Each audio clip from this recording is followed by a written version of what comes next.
Welcome to another episode of Top Corner Podcast, and today is 12/23/24, and guess what? Christmas is around. Oh yeah, it is tomorrow. Well, so when you count down to Christmas, you count down to Christmas Eve, right? You don't count down to Christmas Day. Like no, you count down to the 25th. Yeah. So you celebrate the Eve, but you don't. I consider the festivities to start on that day. The 24th? It's a 2-day deal. Yeah, Oh, that's it's what I a think. 2-day deal? Yeah. I mean, you're not wrong. In Cameroon, it's kind of the same, but Yeah. 2-day deal, 24th, 25th, and end of the year, 31st, January 1st. So all of them 2-day deal. And for people that party, it is a 2-day deal.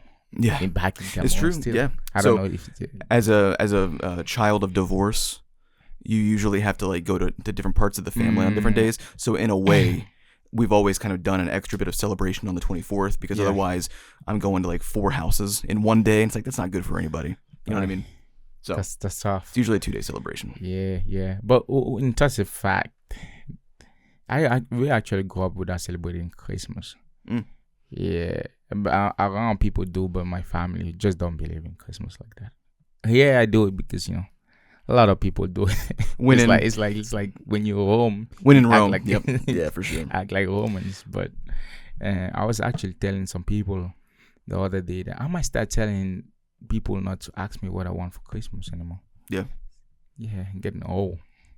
Yeah, I'll always take a good movie or two, Oh. There's always going to be a list of like, that just came out on Blu-ray. And that classic was restored in 4K, so I might want that, so. But they say around this time, if you live in the US or wherever you live, actually, all December, I think for all people that cannot do celebration, this is family time. You hang around with family. You're around a lot of family. Whether you like him or not. Even your weird uncle, yep. You're around him. Creep show. Yeah. And how would you feel if somehow your family wanted to extort you? Meaning your close brother. Wow. Give yourself a round of applause for that segue. Wow. I'm getting good at this. That was impressive. Sign me up. I might be a host one day. How about I did not know we were going until you were there, and then I was like, oh my Lord.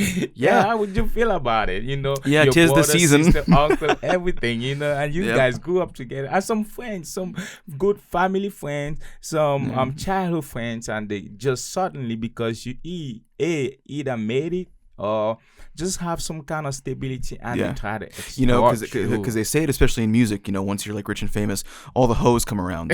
But sometimes that fucking family comes around and you're like, it's harder to say no to you. Until I hope that your intentions are more honorable. Yes. Whereas when the hoes come around, you know what the deal is already. And you never know who is around just for you or who is around for what you got. What you can give to them. Without them asking for it, they're hoping that you just take it upon yourself to give to them. And it's like at the end of the day, I think Shaq said it once, where like he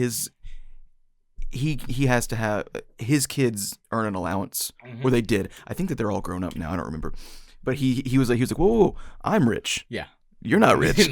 You're not rich. And so it's you should not set the precedent of constantly giving. Yeah. Even though it's the family and you love them, like once you start setting that as your kind of an open checkbook, it becomes, whether you're, it's a brother, a sister, an uncle, or a parent, a child, it doesn't matter. Like once you let that happen often, it's difficult to close that door. It is. And here we're talking about Pogba and his brother, Matthias Pogba, sentenced to 3 years in prison for 10 million extortion case and has been cut so he's just, I think, going to do 1 year in prison and the 2 remaining years on the arrest. And all this came was people involved in this was Matthias Pogba, that's Paul Pogba's brother, and some of his childhood friends, that they all grew up together, and they wanted to extort Pogba. And one of the things that they use, and one thing that Matthias Pogba published in social media trying to use that is the fact that many part of this world might not understand it, but even in France they do, because they essentially had a lot of colony in Africa, so they understand. He published that Pogba was going to see a witchcraft doctor to cast a curse on Mbappe. And this is around, the time where the French national team, everybody is essentially the peak, not even the peak of your art, but they all doing very well. The 2018, they just won the World Cup. Mbappe at this time is great. And he wants that to come out. Sorry, I'm just imagining the look on his face when he reads the article. He's like, I'm sorry. like, what is all of this bullshit? Like, so that's what happened. And apparently he first gave 100,000, but hopefully everything just blown out, and they got arrested, and they just got the trial, I think, this month, and officially they are sentenced. Yeah. That's sad. You're breaking family bonds, and he didn't even attend. He didn't go to court. Paul Pogba didn't. Yeah, he didn't attend himself. Yeah, that'd be tough, man. I don't know. I mean, like, I understand both sides. I think that I would go. Yeah. I feel like I owe it to, honestly, I owe it to, like, looking my brother in the face and at least giving him a fuck you. Yeah. Just one of them. But like, I also don't judge somebody for not showing up to that, because that's a pretty painful thing. And I mean, yeah, like, your family is kind of broken, and you're probably never going to repair that relationship. Yeah, can you come back from that? And another thing, the motive behind all this is that he felt like Paul Pogba did not do enough for him. But what do you mean when you played? You might be playing a lower tier football in France, second division club, but you're earning close to 2-3 million a year. Yeah, that's not average. Right. Yeah, you're not living in poverty. Yeah. But also, like, at the end of the day, like, he doesn't owe you that. Like, he owes you he owes you probably a better gift than he used to give you for Christmas and your birthday. Yeah. You know what I mean? Like a Lamborghini. Yeah, maybe not even that much, but truly, or like a Genesis.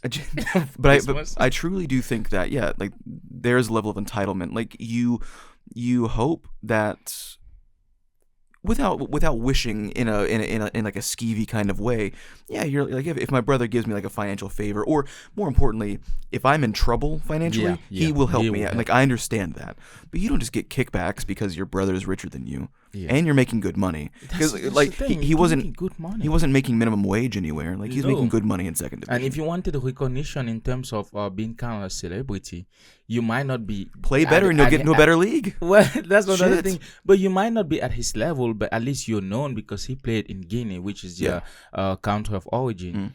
And he was, if you play abroad and in Guinea, in the whole national team, you're one of the only people, you get that recognition. Yeah. And a lot of people know about you. On social media, if that was what you were chasing, you still got it. And so I don't get it. But if he took a step back and looked at everything that he thinks that he wants in life, he has it already. He has it already. It's just not the exact way that he wanted it. Unless he wants a lot of money. Yeah. The more that you peel it back, the more that you're just like, dude, you're just kind of scummy. Like, you had everything that you needed, and you burned a bridge to your brother. Family too. Yeah. Because how is the mom gonna look at you? Yeah. and at the end of the day, even if it was just about skeeviness, like, let's say that you did want to maintain the relationship with your brother only because of the financial favors that he could, in theory, give to you later down the road. Like, you don't drain the cow dry. Yeah. You take a little swig from the udder every day. Yeah. Just a little bit every day. A little bit. Yeah. Like, you're gonna drain him like a fucking vampire. Like, even if you're playing the long con, like, it only benefits you in a selfish way to maintain a friendship with him. That's regardless. True. Yeah. Yeah, I don't exactly. know. Odd behavior. That's a lot of things. And guess what? When you also drop in form, and affect everything, like what we seen with Pogba. I know he had a lot of injuries and all that, and drop in form and all. So you become essentially a shell of your how was the saying? A shell of your past, shell of your self, shell of yourself, or your formal self, or whatever. Yeah. And the same thing is happening to Raheem Sterling. So Raheem Sterling, I think one of the things that he failed early on in his career, and this is for all and everyone that's aspiring to play any sport at a high level, there's certain things you always got to correct. And if you're playing football, aka soccer in America, don't say that too loud, you'll get in trouble. One thing that always, even early on in Sterling's career, is the decision making. Yeah, holding the ball for too long when the action is it's actually happening in real time. He lets it pass by. He missed that, and he keeps trailing around. And after that, he just wastes and send it past just out of, I don't know, wastage, and that has affected him till young managers will be like, oh, like real fit, like Sir Alex Ferguson once said, oh, it's a kid, he can, they're still kids. But the problem with that, if you don't correct that, it becomes ingrained in you, and anything ingrained in you as a bad habit is so difficult to get rid of, and that's he's problem with him. With Sterling, he's had this problem his entire career. Yes. Even at City, like, you want to talk about, like, he did have a good 3-season run at City where Pep really did get all of the bad habits out of him, and he was playing phenomenally. But I mean, he suffered from what you said, earlier at Liverpool, in his time at City, at in one spot or another, at Chelsea. And if you're an Arsenal supporter, you understand the mentality that Arteta would have had of, I was there with him while he achieved the best that he had. However, you have to think that that's partially Pep's coaching, but also the extent of one's physical prime. Sterling, some guys do have a physical prime from like 25 to 32. Yeah. Some guys only have it from like 26 to 28. Some guys end up having an odd run in their, like they don't really fully switch on until they're 30. Yes. But like I understand when the coach feels he can pull it out of him again. But as an Arsenal supporter, you had to see that he's been in habitually bad form more often than not. And I'll take that back. Not bad form, but he has not reached those heights. Yeah. In any way considerable. It doesn't feel like he is in Michael Arteta's plan. Despite him being the newest. So do you feel like he should have been the backup of the younger winger? What's his name? There's a young winger at Arsenal, but do you feel like he should have been backup plan instead of being the main plan, and someone young is the backup plan? I think that I think that Sterling was coming in for rotation. That's what it seemed like. But yeah, I mean, like, you want him to come in to relieve Martinelli when he's not in great form. Yeah. Which he hasn't been lately, but Sterling hasn't been getting those minutes. Yes. Even with Martinelli out of form, he's either been getting most of the minutes or he's been splitting it with Trossard, who is in better form, but not to the standard that Trossard himself knows that he can get to. So you do have both guys on that left side without Odegaard really in front of them on that side. To help them distribute the ball. I feel like the wastage is also why he's not getting the minutes, because like you look at Saka's injuries right now. Who should have been there to alleviate the pain, or who should have been there for the rotation? Saka can keep on playing a lot of these games, to avoid this kind of situation. Although it's unfortunate.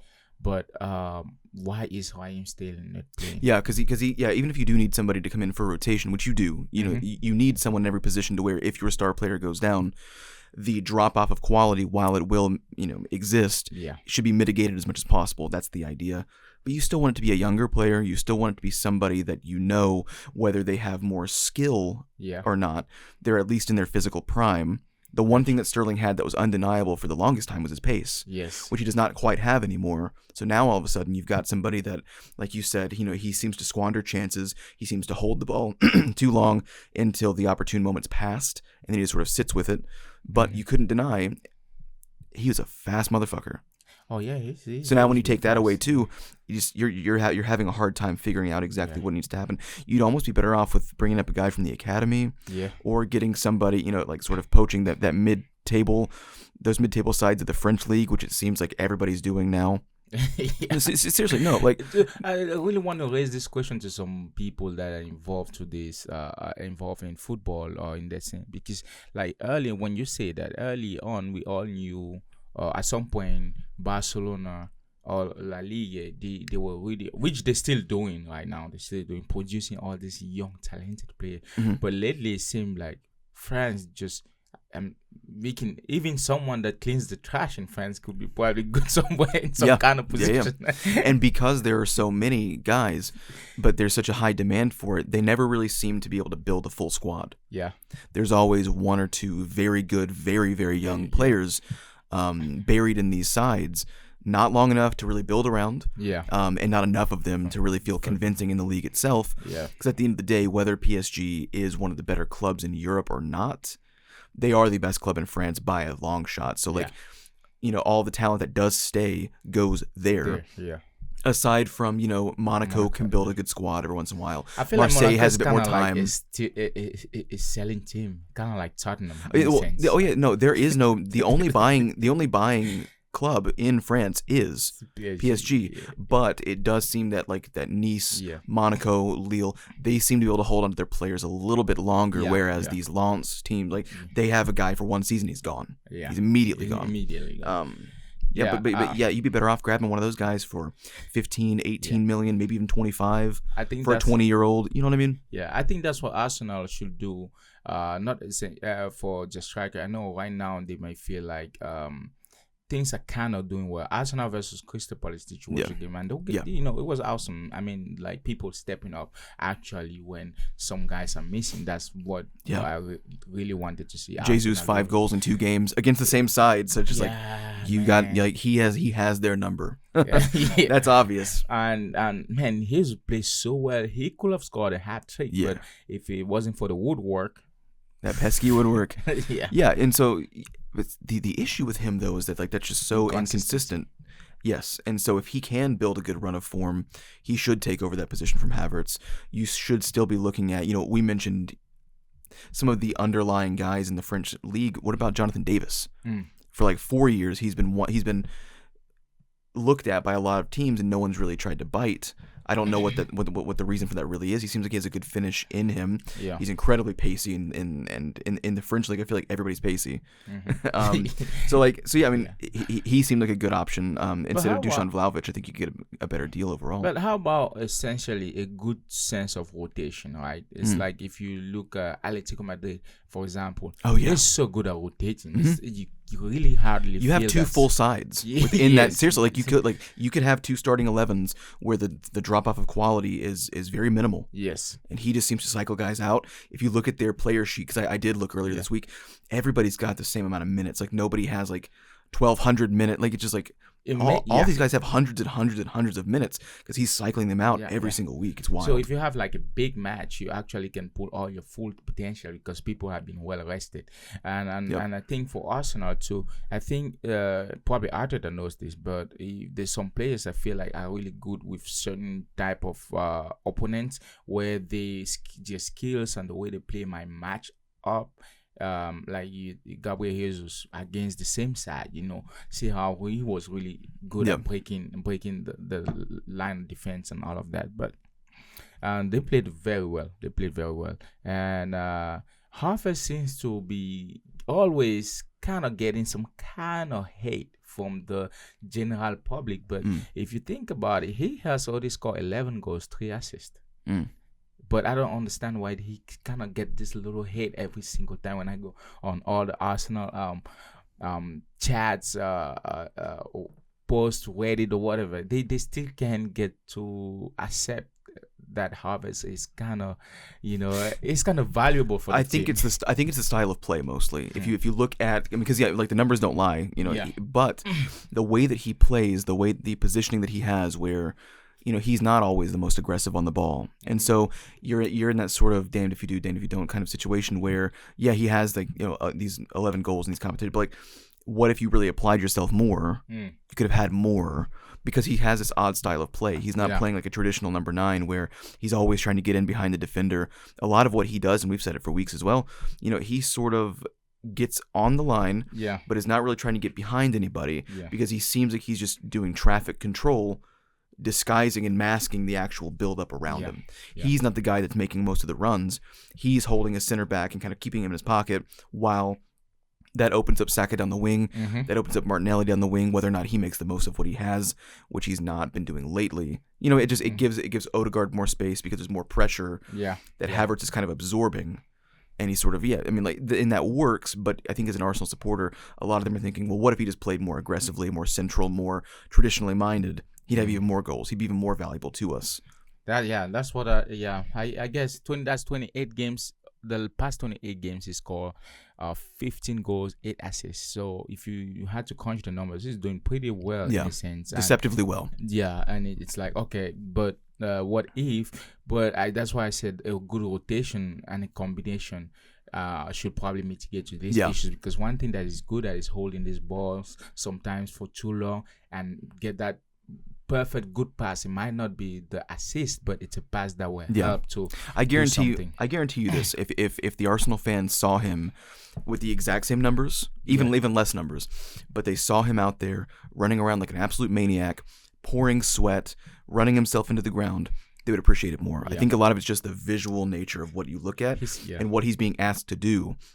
It's not what your traditional number 9 does. You expect them to just kill themselves every week. He has some good positioning. He kind of like Muller in a sense, because like if you look at what the third goal, is it Gabriel Jesus or third goal for goal? Where Havertz, it's Jesus makes the shot. It goes off the woodwork, but he's right there with the quick shot. That's one of the things that when we talked about somebody that's effective as a striker, no matter what, and people like to have this buzzword now that's really common, tap in, as if tap in is not a score. Yeah. As if there's nobody to tap in, it means you didn't score the goal. Right. So the whole point of the game is to win. Yeah, when fans start turning their nose up at the type of goal, and they do that with the set pieces as well. Where don't get me wrong, you still need to be able to score from open play. Yeah. But don't turn your nose up at corner goals, especially when they win you the match, or don't invalidate those goals just because you don't like the team that's getting away with it. Yeah. How many times does Sergio Ramos have pulled this kind of move where it's a corner against Atletico Madrid or against any other team, and last time that helped. So at the end of the day, it's a goal. But I just brought that point to say he also have that IQ too. As a striker, that's what you want to do. Someone that's always aware when he's in the box. So if anything happens, he can do that follow up. And that's why I said they should try to go for a striker and try to see how he can rotate his front 3, front 4, whatever front he's using. So that will against certain teams where you don't have to over excessively play one guy. Let's go to Aston Villa, Manchester City. Man, Manchester City is catching strays this day, man. It's wild, dude. It is. This is the Manchester City I grew up playing with. This is what I remember them to dropping points all the time. Yeah, I mean, because I think that people forget because it's been about a decade now, this big experiment, and close to, and I feel like people have already lost sight of the history of Manchester City. Yeah, they're not this big dynasty. You know what I mean? Like it's been a newer development, and so when they are on their way back down, people are like, it's the end of it's one of the giants. It's like, with all due respect, like historically, they're not a giant. Yeah, they are now. Like what they've done in the last decade, you can't take back. You can't discredit and you can't minimize the significance of, right? Yeah. Like the 100-point season, the four Premier Leagues back to back. You know what I mean? Like you can't. But you know what I attribute this to? Pep's failure, in a sense. Yeah. At some point, every coach is, especially when you've been dominating for so long, people don't forget it's the same thing as Apple and Samsung. I try to tell people, I'm not saying Apple is the better phone because some Android has some things that are really good. But when they say, people try to hack Apple more. Yeah, because the security is really good. So that's what they'll try to do. Same thing, when you play this kind of football and you dominate so long, people really start to study you. Yeah. And now they start to break into your game. So in a sense, now a lot of teams have kind of figured out certain things about City when they're playing City. If you look at this game, especially City now, and I think another issue for Pep is the failure to kind of build. And Mourinho said this at some point, and I like the guy, but some people will be like, oh, he's just talking. But he's not just talking, because he said if you look at that team, sometimes he just kind of inherit a lot of these players, and just kind of inserted a little bit of what he wanted. Every position that he's not ever had to struggle in a mid-table side. Everyone, every squad that he's walked into, whether the players were all there for him, I mean, you kind of have big checkbooks. Yes. Pretty open checkbooks. He's never really had to build while cutting costs, while not being allowed to financially do what he needs to do. Yeah. If he was leading this Barcelona side of the last 5 or 6 years where they've had really bad financial constraints, I don't think he would have done as good. I agree. That's why I said, and there's a guy, and some people don't believe or don't think that he's a great coach or whatnot. I think he's top 3. But one thing that I also think that when I say top 3, and I have my own argument in the sense why I will never put him first. And Mourinho actually the reason why I don't put Mourinho on top of him these days is just because of a lot of sacking that also takes away from your legacy in a sense. But if you had to put them two together, Pep essentially has never taken a team where he didn't, like you said, he didn't have a big money checkbooks. He didn't have a great squad where he has to build from that. And you can see that with this City side, he failed to start building the next generation. And all these players now are kind of old and not playing at the caliber they used to play at, and now that's affecting. We've talked about that several weeks ago. Of like it's the issue is not that Kyle Walker's past his prime. That's not the only issue. Yeah. The issue is that Manuel Akanji has not been good enough for that side for 3 seasons now. Yeah. Vardiol has been your worst signing of the last 10 years. Yeah. Every single goal concession, he is around it. He's either personally responsible or he is in some way around the issue as it's happening. You know, you bring Ilkay Gundogan back. I thought it was too early to let him go in the first place, but he was right. I was wrong, but then you brought him back, and now you're wrong too. Yeah. And you're asking Bernardo Silva to play way too far back to where he's all of his offensive and creative capabilities are taken away. You're asking him to be more defensive-minded, which he never has been good at. He's not physical enough. Yeah. Kevin De Bruyne can't stay fit. Yeah, Rodri's out. Boo-hoo. You have other options. And so, but the issue of Rodri now, I feel like that's just the scape. That's just. I think Kyle Walker is too, though. I think Kyle Walker is too, though, because now that Rodri's gone, and you sort of say, well, now we can't blame that. Now you just blame Walker, and it's like if you watch him, don't get me wrong, he's responsible for a lot of the issues, but like that's what I'm saying. It's not just been the fact that like one of your star players has passed his prime now. Pep has been failing slowly for seasons now to adequately refill. That's another thing talent. I'll be saying. I just listed four guys that are not good enough for that squad, and have been there for a while now. So that's why I'm saying that he has failed in that sense, because if you think about it, there was never any person that was good enough to fill the shoes, or that he kind of trained to fill these bit by bit to the point where you don't really notice because you have another team, right? You and when you look at it too, some of these players are so ingrained with the Pep philosophy of play too that when things are difficult, it seems that they are less creative. You look at the game against Aston Villa, Jack Grealish nowadays, that's 45 games he's playing, 45 appearances, 45 matches. And one thing that he sort of does nowadays is when he goes up under high set, cut back, send it pass. No creativity. He don't try to look that further than what he's supposed to do. No extra dribbling. No taking on one. I think that's been taken away. I think that Pep took that away from him. That's what I'm saying. That if you do that, and when games at this sort of times comes where players now require a lot of creativity to win. When I say creativity and technical ability, beat this guy one-on-one. I'm cutting in. I'm taking on. I'm making this pass. Well, because we're so constrained in doing this, I don't even know how to do that anymore. Well, it's like you brought him in because of his success at Villa, where basically that like he was doing the opposite of what you brought him in to do for you. He was the one guy in the squad that, I mean, he basically was like, sit back, boys, I've got this. And it's like there was no pressure on him because he felt like he was allowed to do whatever he wanted. And it's kind of like jazz, whether you hit a wrong note in jazz or not.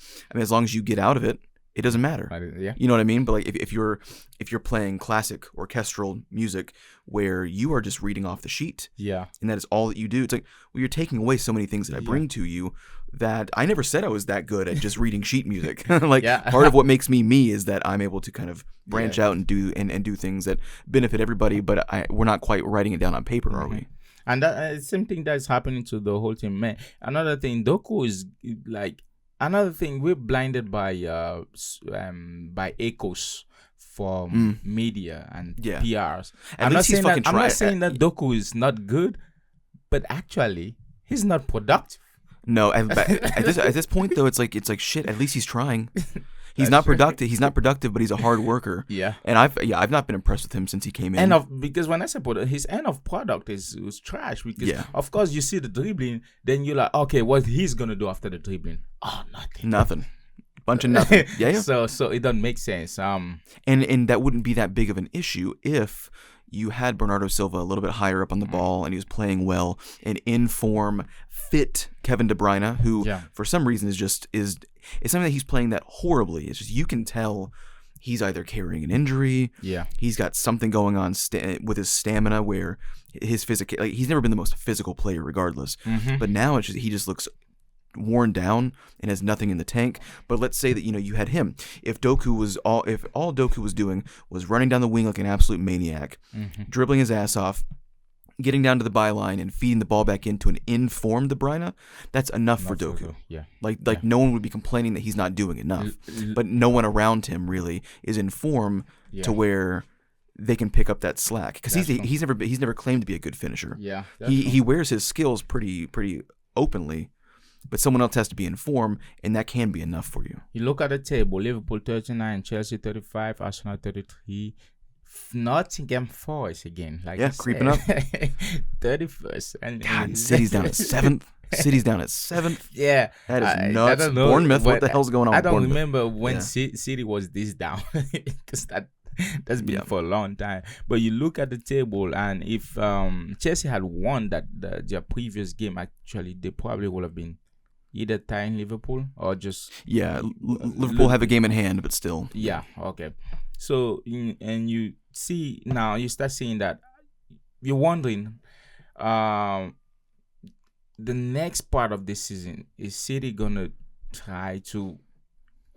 Are we gonna see a different City in a sense, or still the same? Or I think that we'll just go assume that their season is finished. We will at least see, if the rumors are correct, whether or not they change tactically for the rest of the season.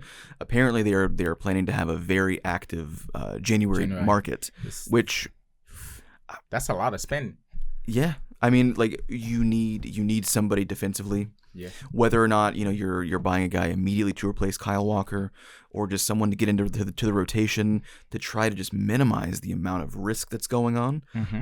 Even though Nathan Ake is not your answer for your defensive woes, he is by far the second best defender that I think that you have, by Ruben Diaz.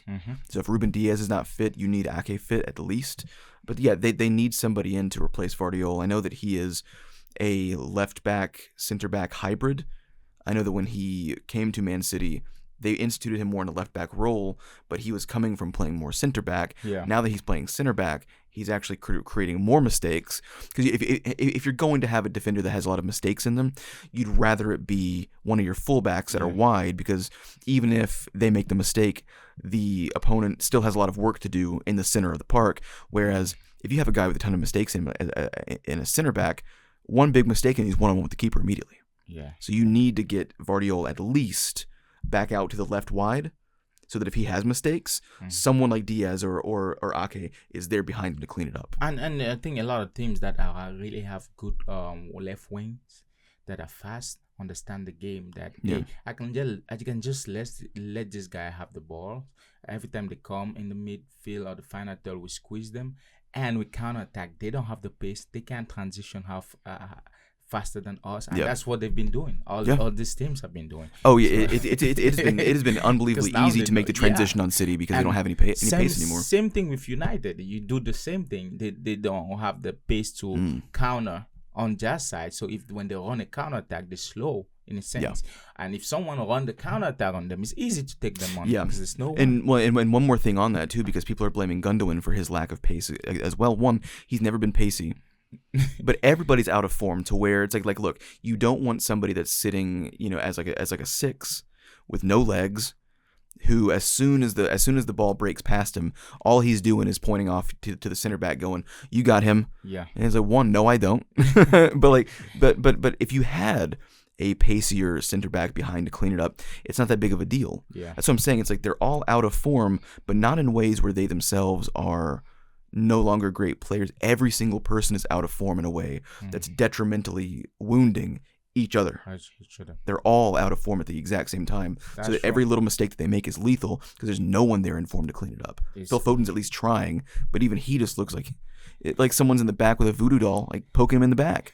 Like I don't understand what's going on. Wow. On the other side of the world, La Liga. Barcelona, at the time they trashed Madrid 4-0, they were ahead by 10 points of Atletico Madrid. But when you look at the table today, Atletico Madrid is the first, 41 points, and Barcelona They cleaned it up because they kept giving points everywhere, like Oprah Winfrey. Same thing like Real Madrid. Yep. You know, and you think about the Madrid side. I think slowly sometimes they get it, but I feel like there's slowly some kind of connection. But their defense is really, really trash now. Yeah. Because of course you can score, but if you score as much as you get scored on, there's a problem. Mm-hmm. You know. Well, and I think that Atletico Madrid as well. One, I mean, they're playing deceptively well. Yeah. But they've got this style. They're Borussia Dortmund's similar in a way where even if they go on a 5-game win streak, no one wants to watch them. Like nobody wants. They kind of have a little boring style. It's a boring style, and it's like whether you're a fan of the side, then you watch the game. Like you're obligated to watch those games. They sit down, wait for you, squeeze you out. Yeah, but if you're a neutral observer, yeah. you don't want to watch the Atletico Madrid matches. But now it's at a point where it's undeniably interesting. Yeah. To where when they are playing one of the bigger sides, and especially in the Champions League, you're like, I'm not going to be blown away by the style, but like I have to watch it now. I have to see exactly how it's developing. But it's just it's a very unfun style to watch. Unless when you watch them and you watch they playing like big teams and you're like, if you like a big team hater, because there's a lot of people who like more underdogs and you're like, I want Atletico to beat them, so I'm gonna watch this game. Yeah, I'm gonna watch it on 2 times speed to get this thing done quicker. But I'll watch it. It's also weird how they slow at execution, but it works. And I think it's because they play so compact. To find spaces is crazy. It's difficult when you play against them. But if you I don't know if you watched the Madrid game. I really got to enjoy the Madrid game against Sevilla just because. Did you watch the full match or did you watch highlights? I watched in segments. So I watched first the first half. Because I got to watch the highlights. I watched the first half, then I watched the second half because I was distracted, so I had to watch the highlights now. But there's a lot of things that Mbappe could have do more, but at the same time, he is slowly gaining confidence. Yes, he is. Things that he was not trying at the beginning. And Vini, Rodrigo, they all played very well, and that's what I was expecting. I want them to continue on this because they had this kind of rotational kind of play, and Mbappe was kind of everywhere, but at the same time he was a striker. Yeah. So the rest were, doing so. If they kind of develop this in a sense, it becomes more efficient. That's gonna be a dangerous attacking side, but the problem right now that I feel like if that's progressing, the defense is, they get scored on as much as they score, so it becomes difficult. They should try to go for a winger, probably a central back. Yeah. Oh yeah. They need one. That's always been their biggest weakness. Especially when Militao is out. Yeah. You have Rudiger, but Rudiger needs someone. And Alaba is not even on your roster really anymore. Yeah. They it's rude. That's so mean. Vasquez looked okay though. He kind of stepped up quite a bit. Yeah. And now let me ask you this one question because I've been on this side for quite a while now, and I think that more people are accepting it. Is Fede Valverde the best player in the world? I wouldn't say the world, but I think he's got to be top 5 regardless. I think right now Fede Valverde should be in your top right now. I think he's the most well-rounded player. Yeah, based on form. The only thing, it's especially football, it's so difficult to get to that position if you're not the most seen or the most watched. Yeah. Because if you think about money and everything, right? And today I was thinking about the most watchable players. Like for years, Messi and Ronaldo had this Ballon d'Or, but to be honest, if you really go back these years and you had to question some of the years, it wasn't really for them. But because they're the most watchable, money make cash cows, and social media, that's what everybody revolves on. It's like but you are right. I mean, he scored 5 goals, and all the 5 goals, man, they just like crazy goals. Yeah. And the work because it's not the first time that he scored a goal like this either. Like this was a very noteworthy thing goal for him. And I was thinking about that when I saw the goal. So, man, I gotta play this guy on FIFA. I'm gonna try. Oh, he is one of the first player. Like when I play a manager mode, he's one of the first guys that I grab. I always grab because he's perfect for your midfield, and he plays very close to how he plays in the damn video game. I mean, 10, 15 yards outside the box, he'll take the shot. Yeah, and it doesn't feel like a waste either. And he does so many other things as well. Yeah, I think that he's the most well-rounded player. Yeah, right now I think so too. I think with a little bit again of experience, the passes might become much more deadlier. Yeah, I wouldn't say better. Well, you can always get better, but it's not like he's not doing it well. Yeah, it's just that having that vision is different. Like the Tony Kroos, the I keep forgetting the guy in City. What's his name? The Belgian guy. Kevin De Bruyne. Having that vision is just a different way. It's different IQ, but if he gets there, man, you get a deadly player. Part of me wants him to not finish his career there, though. I want him to go somewhere else. I just want to see what he can do elsewhere as well. Yeah, at a certain point. I didn't get that. Could you try again? Wait, because he says C. Oh, gee, yeah, not Siri. Leave me alone. So, I want to see that too. But when you have a chance of winning Champions League, you really don't want to be moving around. I know. We Madrid is a different team. We don't play for seasons or try now. Yeah. We gotta win. If you're there at a young age, there's almost no reason to want to go elsewhere. So if I'm like one of these big shot player, young age, I go to Madrid, get my cups in first. Yeah. Because at the end of the day, when you retire, legacy is gonna come through, and people is gonna say, "What have you accomplished?" Now I get it. Then I can start venturing out. Yeah, for sure. All right, like I said, if you don't want to watch us, man, just go listen to us. We have everything set for you: TikTok, YouTube. Subscribe. And comment, do whatever you can to consume this. We got everything for you. We got it all. You got early access on Spotify. The audio comes out the day before the video comes out. Yeah. As I'm speaking right now, as I'm speaking right now, the audio will basically be out within the next 3 hours. Use it for your Christmas time pleasures and such. Go ahead, have this podcast wherever you can. Yeah, it's the everywhere. Top Corner Podcast. Show strangers. See at you the store. Have a good Christmas. See you next week, potentially, or the week after next. Merry Christmas. And we're gonna have Christmas music in instead of our usual soundtrack. And I think I want to do it for the shorts as well. It'd be funny as shit. So you hear Christmas music right now, and we are out. Jingle bells. Goodbye.